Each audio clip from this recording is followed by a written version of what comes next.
Pat Verbeek, he wants to make the playoffs next year. He is running a team like a guy who needs to make the playoffs next year.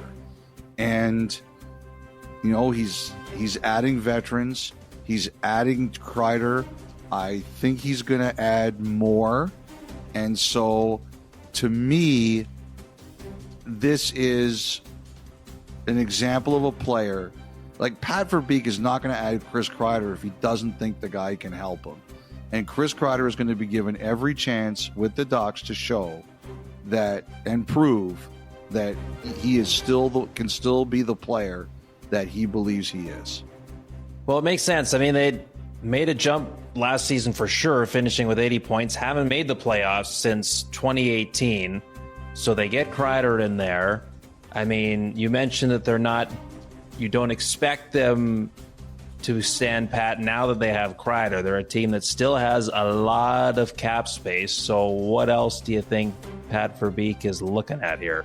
So as we said, he wants to make the playoffs, and look what they've got around him. They've got, in his division, he's got the Oilers, he's got the Golden Knights, he's got the Kings, who made the playoffs last year, and he's got other teams there. He's got the Flames, who just missed. He's got the Canucks, who want to be better.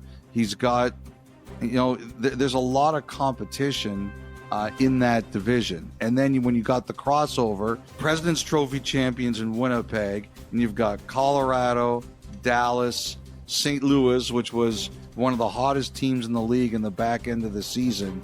They're not going to look at this and say, okay, that's enough for now. I think we're still expecting them to take a run at Marner. I've actually wondered, if Toronto and Tavares don't work this out, and there's still time here, if Anaheim would be a team that would take a shot at Tavares too. So I don't think that Anaheim's done here by any stretch of the imagination. I think it'll be interesting to see with Verbeek what he does with some of his RFAs, the likes of McTavish and Dostal, for example. He's a bit old school, and I don't mean it as a knock, just old school as a philosophy, in that he really likes to make sure that players are ready to earn the big money. He's not scared of bridge deals. If you're not ready to earn it right away, I'll wait. We'll see what he does with those players. Like Dostal, I think, is an absolute stud. And McTavish is a hell of a player too. But, I think it's very obvious that he isn't done yet.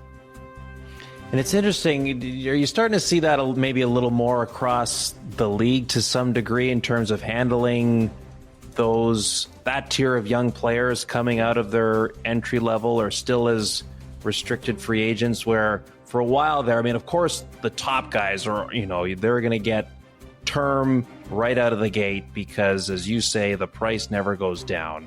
But that next wave where you're going, very good player, a lot of potential there.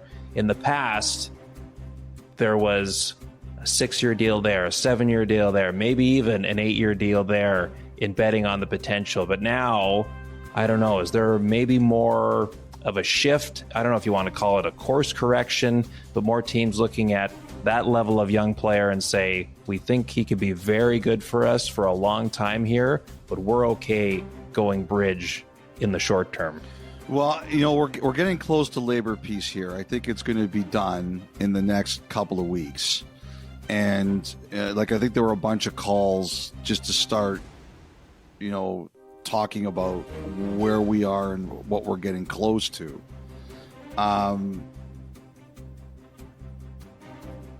But one of the things everybody is still figuring out is what these increased cap numbers mean for contracts.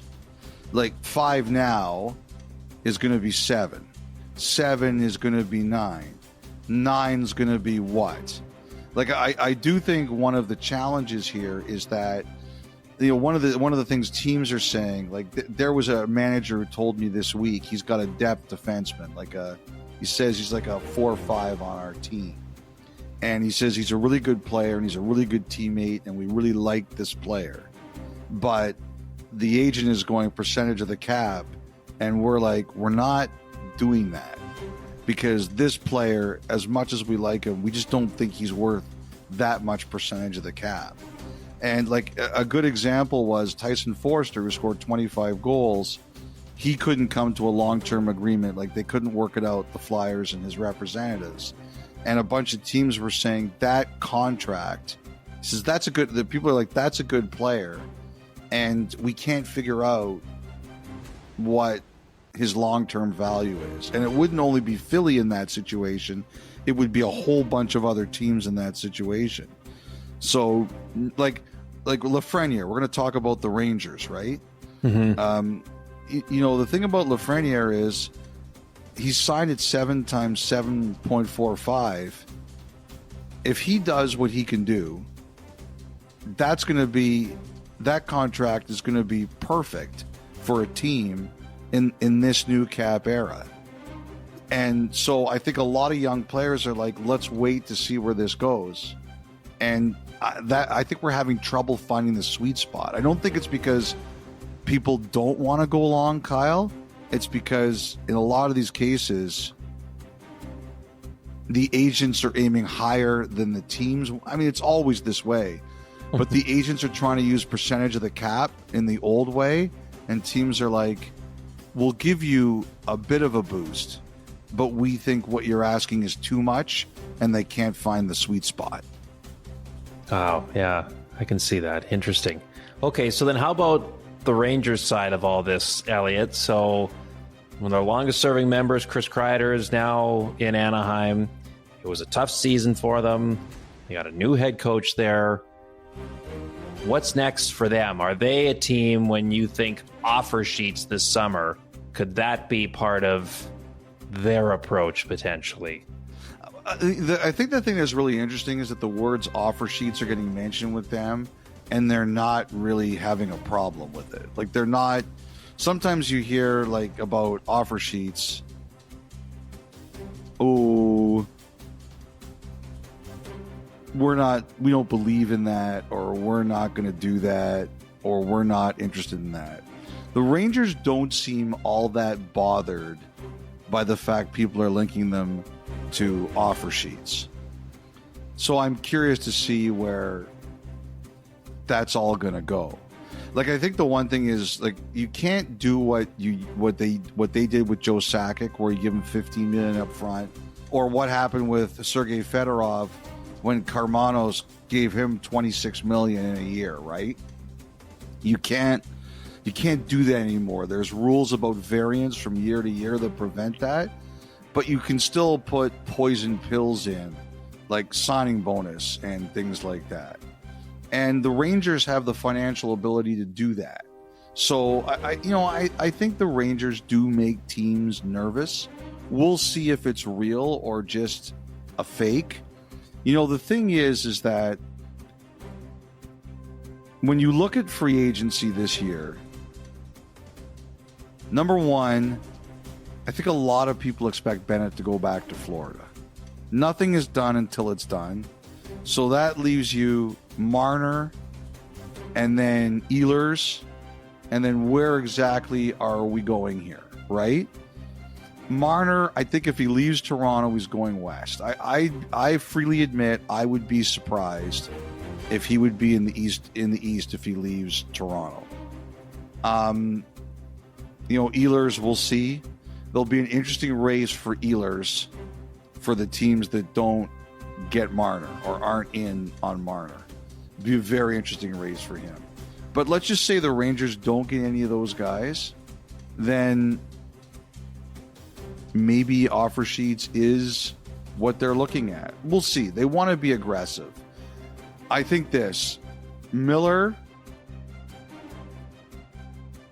a couple other teams told me that the reason we're hearing a lot of Miller's name is that they don't want to give him term. They've indicated if they sign him to an extension, it's not going to be a long-term extension. And that's why his name is out there. Lafreniere, I'll tell you, I get pushback on it. I have teams telling me they don't believe It's like what we said about William Karlsson the other day. If he's available, if it's not widely known. If Lafreniere is available, it's not widely known. Like I got big pushback on Karlsson, and I got big pushback on Lafreniere. So that's what I'll say about those situations. One of my favorite Lafreniere Kreider stories. They were in Ottawa a few years back, and in the room after the morning skate, and a reporter was talking. I think it was Zibanejad, because him and Kreider, of course, had their stalls next to each other, and he's asking Zibanejad about Lafreniere, but he's referring to him as Alex. He's saying, "Oh, you know, with Alex this," and Kreider overhears him, and he cuts the reporter off, and he goes, "Who's Alex?" And the reporter kind of stops, and he points down the dressing room, and he goes, "Lafreniere." And Kreider looks at him and goes, "It's Alexi." And corrected him. I thought, wow. Good teammate. I remember Kreider 2012 playoffs, just covering that insane run he came on when he first showed up. Like, the Rangers fans, they loved Kreider. And it was interesting because Kreider went after the hard year the Rangers had this year. Everybody here went out talking nice about everyone else.